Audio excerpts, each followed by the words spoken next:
उम्र दराज मांग कर लाए थे 4 दिन, दो आरजू में कट गए दो इंतजार में।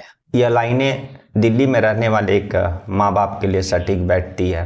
दरअसल 11 सालों से यह माँ बाप हर रोज एक ही दुआ मांगता है कि उसका जो बेटा हरीश है उसको मौत मिल जाए। इसलिए वह इस दुआ को भगवान के दरबार से लेकर के देश के अदालत तक लेके पहुंचता है। नमस्कार, मैं हरेंद्र और आज आप इस क्राइम स्टोरीज में एक ऐसी कहानी सुन रहे हैं जिसको सुनने के बाद आपका भी दिल पसीज जाएगा। दरअसल इस दुनिया में जितने भी माँ बाप हैं अपने बेटे से बेइंतहा प्यार करते हैं। वो अपने संतानों के लिए लंबी उम्र के साथ साथ हर अच्छी चीज की दुआ मांगते हैं और कोशिश करते हैं कि वह पूरा हो।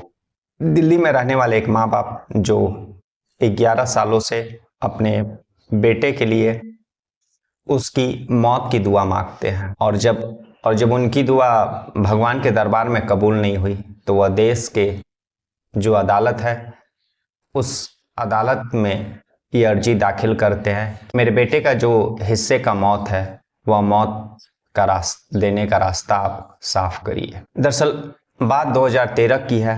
दिल्ली में रहने वाला एक परिवार, जिस परिवार का मुखिया अशोक राणा थे, वो उनकी जो पत्नी हरीश और जो है 2 संतान थे, एक हरीश और एक छोटा बेटा था। हरीश जो है शुरू से पढ़ने में तेज और इसीलिए वह आगे की पढ़ाई करने के लिए पंजाब यूनिवर्सिटी में दाखिला लेता है और वहीं मोहाली में रह करके वह बीटेक सिविल में इंजीनियरिंग की पढ़ाई करता है और सब चीज़ ठीक चल रहा था। हरीश तेज तरार लड़का था, हंसमुख लड़का था और यहाँ पर जो दिल्ली में उसके माता पिता और उसका जो एक छोटा भाई था वे भी सब सुख थे, शांति थे और खुश थे कि उनका लड़का जो है बीटेक इंजीनियरिंग कर रहा है। लेकिन तभी एक दिन हरीश जो अपने हॉस्टल में रहता था, उस हॉस्टल जो है 4थे माले पर था और उसके हॉस्टल के उस कमरे के बालकनी से वह नीचे गिर जाता है। जैसे ही नीचे गिरता है उसको बहुत ही जोर से उसके सर में चोट लगी थी। आनन फानन में जो चंडीगढ़ का सरकारी हॉस्पिटल रहता है वहाँ पर ले जाया जाता है और फिर उसके बाद जो है वहाँ पर उसका ट्रीटमेंट होता है। लेकिन स्थिति बहुत ही नाजुक थी, सांसें चल रही थी। उसके बाद फिर एम्स में दिल्ली में उसको ट्रांसफ़र कर दिया जाता है और यहीं से जो है हरीश की ज़िंदगी और उसके माता पिता की ज़िंदगी जो है बदल जाती है। धीरे धीरे ट्रीटमेंट चलता गया लेकिन हरीश जो है होश में तो था, लेकिन ना ही उसका शरीर हिल पा रहा था, ना ही उसके शरीर में कोई एक्टिविटी हो पा रहा था। बस उसके जिंदा और मरने का एक ही प्रमाण था कि उसकी जो दिल की धड़कनें थी वह चल रही थी। उसके बाद जो है उसके पिता अशोक राणा जो है हरीश को लेकर के बहुत सारे हॉस्पिटलों में दिखाते हैं, बहुत सारे डॉक्टरों से कंसल्ट करते हैं, लेकिन उसके हरीश का जो है हेल्थ में कोई भी इम्प्रूवमेंट नहीं होता है। वह एक प्राइवेट जॉब करते हैं जहाँ पर उनकी सैलरी जो है 28-30 हज़ार रुपया थी और इसी से उनका घर चलता था और हरीश का ट्रीटमेंट भी चल रहा था। सारा जमा पूंजी, सारा जो सैलरी का पैसा जो है हरीश के ट्रीटमेंट में चल जाता था। उसके बाद जब डॉक्टरों ने खुले तौर पर जवाब दे दिया कि हरीश अब जो है कभी ठीक नहीं होगा और वह इसी तरह से बेड पर रहेगा, तब उसके बाद उसके माता पिता ने उसको घर के कमरे में जगह उसके लिए बना दिया और उस कमरे में सिर्फ हरीश रहता था और उस बेड पर लेटा हुआ और बेड पर ही उसका जो पेशाब का थैली होती है वह लगा हुआ है और इतना है कि ना ही वह उसको होने वाले दर्द, ना ही उसको होने वाले किसी कष्ट को वह बयां कर सकता है और ना ही वह अपनी करवट बदल सकता है। लगभग 11 साल बीत जाते हैं और वह 11 सालों से उसी बेड पर लेटा रहता है और उसकी सांसें चलते रहती है, आंखें खुली रहती है और इसके अलावा उसके शरीर में कोई भी एक्टिविटी नहीं होता। ना ही वह हंस सकता है, ना ही समझ सकता है और ना ही रो सकता है। अपने बेटे हरीश का इलाज कराने के लिए जो है अशोक राणा, उनका सारा जमा पूंजी खत्म हो जाता है और पिछले 11 सालों से भी ना कहीं किसी पार्टी में, ना ही किसी खुशी समारोह में कहीं जा पाते हैं, क्योंकि घर में जो है उनका बड़ा बेटा हरीश बेड पे लेटा हुआ है। उसकी देख रेख करने के लिए हटा दिया और फिर वे खुद ही उसका हरीश का देखभाल करने लगे। वे रिटायर भी, इस 11 साल के दौरान हरीश जो है रिटायर भी हो गए। अब जो है उनका जो हर महीना सैलरी आता था 28-30 हज़ार, वह भी बंद हो गया। उसके बाद हरीश ने अपने घर का खर्चा और बेटे का ट्रीटमेंट, जो बाकी दवाइयाँ, इंपॉर्टेंट दवाइयाँ हैं, उसकी भी ज़रूरतें हैं, उसका पाइप के द्वारा उसको खाना दिया जाता है, वो सारे लिक्विड विटामिन सब खरीदने के लिए हरीश राणा के पास जो है पैसे कम पड़ रहे थे। उसके बाद उन्होंने घर के पास ही एक स्कूल के बाहर सैंडविच और कुछ आइटम बेचना शुरू किया। उससे कुछ पैसे आ जाते थे और उन्हीं पैसों से वह जो है उनको घर चलाने में और हरीश का जो है दवाइयाँ लाने में कुछ मदद मिलने लगा। और यूं ही ऐसे ही ज़िंदगी उन लोगों का चलते रहा।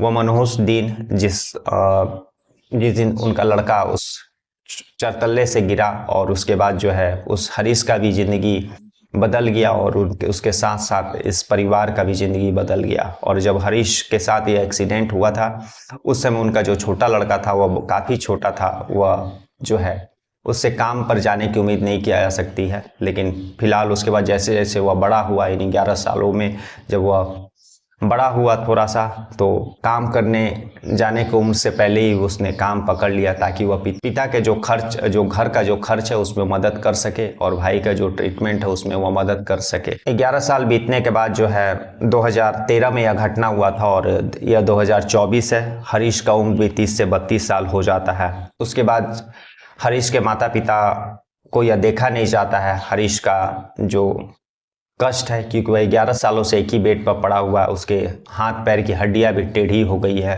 और सबसे बड़ी बात है कि उसका जो जिस्म भी है वह धीरे धीरे बेड पर पड़े रहने के कारण, बाकी जो बैक्टीरिया वगैरह और कोई मूवमेंट नहीं होने के कारण वह भी जो है कंकाल में तब्दील होते जा रहा है।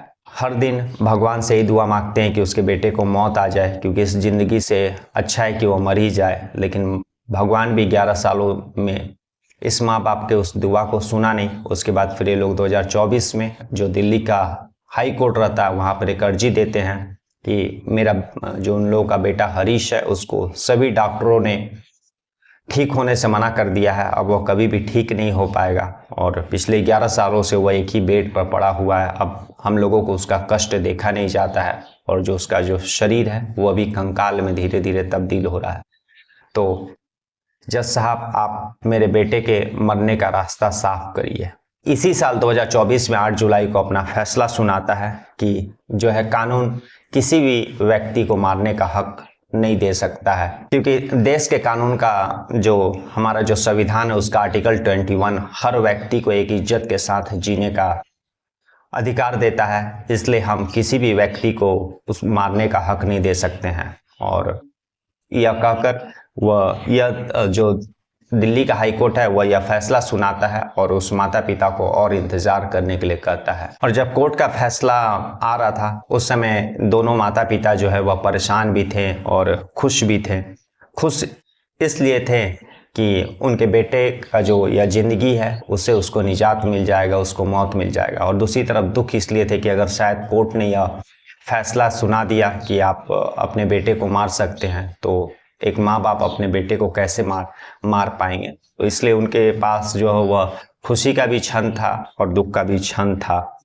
और जैसा कि आपको बताते चले कि कोर्ट ने इच्छा मृत्यु का इजाज़त नहीं देने का पीछे यह कारण बताया कि इस इच्छा मृत्यु देने के बाद जो है उसका मिसयूज होने लगेगा। बहुत सारे ऐसे देश में जो लोग हैं जो इनके साथ इस तरह का एक्सीडेंट हुआ है, तो जो लोग हैं, जो परिवार वाले हैं, वो इस तरह के केस दिखा करके इसका फ़ायदा लेने लगेंगे और जो है गलत तरीके से अपने ही परिवार के किसी सदस्य को मारने लगेंगे। इसलिए कोर्ट जो है किसी भी व्यक्ति का जान लेने का इजाज़त नहीं दे सकता है। और जैसा कि आपको बताते चले कि दुनिया में 3 तरह से इच्छा मृत्यु दी जाती है। एक एक्टिव यूथनेसिया। एक्टिव यूथनेसिया उसको कहते हैं जिसमें वह मरीज़ जो है कभी ठीक नहीं हो सकता है और उसमें डॉक्टरों की टीम जो है यह प्रमाण देती है, यह प्रूफ करती है कि जो पेशेंट है, जो मरीज़ है, जो इंसान है, वो उस बीमारी से कभी भी ठीक नहीं हो पाएगा। और वह बीमारी, जिस बीमारी में वह ना ही हिल सकता है, ना ही डुल सकता है और काफ़ी कष्टमय है, तो उस समय जो है कुछ देशों में उसको यूथेनेसिया इंजेक्शन के द्वारा इच्छा मृत्यु का इजाज़त दिया जाता है। पैसिव यूथेनेसिया वह है जो शख्स लाइफ सपोर्ट पर है, जिसका ऐसा कुछ उसमें बीमारी है, ऐसा किसी कुछ ट्रबल है कि वह जब तक लाइफ सपोर्ट पर है तभी तक वह जिंदा है। जैसे वेंटिलेटर हो गया और इस तरह के जो मशीन है, उस मशीन पर वह पूरी तरह से जिंदा है। जैसे ही वह वेंटिलेटर से हटा दिया जाएगा तो वह मर जाएगा। तो कुछ देश में इसका भी इजाज़त है, लेकिन भारत में इसका इजाज़त नहीं है। और या फिर ज़रूरी मेडिसिन कि अगर मेडिसिन ना दिया जाए तो वह मर जाए, तो इसको हम लोग पैसिव यूथेनेशिया कहते हैं। और एक फिजिशियन असिस्टेंट सुसाइड, जिसको कष्ट है, जिसने इच्छा मृत्यु का लिए कोर्ट में अर्जी डाला है, उसको कोर्ट फिजिशियन असिस्टेंट सुसाइड की इजाज़त देती है, जिसमें वह खुद उसको बताया जाता है कि आप यह इंजेक्शन ले रहे हैं या आप यह दवा ले रहे हैं, इससे आपका मृत्यु हो जाएगा। और व्यक्ति खुद ही मेडिसिन खुद ही इंजेक्शन लेता है, जिसके बाद जो है उसका मृत्यु होता है। तो यह 3 तरह के इच्छा मृत्यु देने का रास्ता है, लेकिन भारत में इस तीनों में से कोई भी ऐसा रास्ता नहीं है जो माना जाता है, जिसको कोर्ट ने अप्रूव किया है। भारत में यह कोई भी ऐसा कानून नहीं है इच्छा मृत्यु का। यहाँ पर किसी को भी इच्छा मृत्यु जो है देश की सर्वोच्च अदालत है वो अलाउ नहीं करती है, हमारा कानून नहीं अलाउ करता है। तो आज का यह केस था जिसमें एक माता पिता अपने बच्चे की मृत्यु के लिए हर पिछले 11 सालों से दुआ मांग रहे हैं, लेकिन वह दुआ कबूल नहीं हो रही है। देश की अदालत में भी वह दुआ कबूल नहीं है, अदालत में भी उसको इंतजार करने के लिए कहा है। और एक माता पिता की आरजू ना ऊपर वाला सुन रहा है, ना अदालत सुन रही है। देखते हैं आगे इस केस में क्या होता है। भगवान से यही दुआ करेंगे कि उस माता पिता की जो दुआ है वह मंजूर हो जाए। कल हम लोग किसी ऐसे ही कहानी के साथ मिलेंगे, तब तक के लिए नमस्कार, जय हिंद, जय भारत।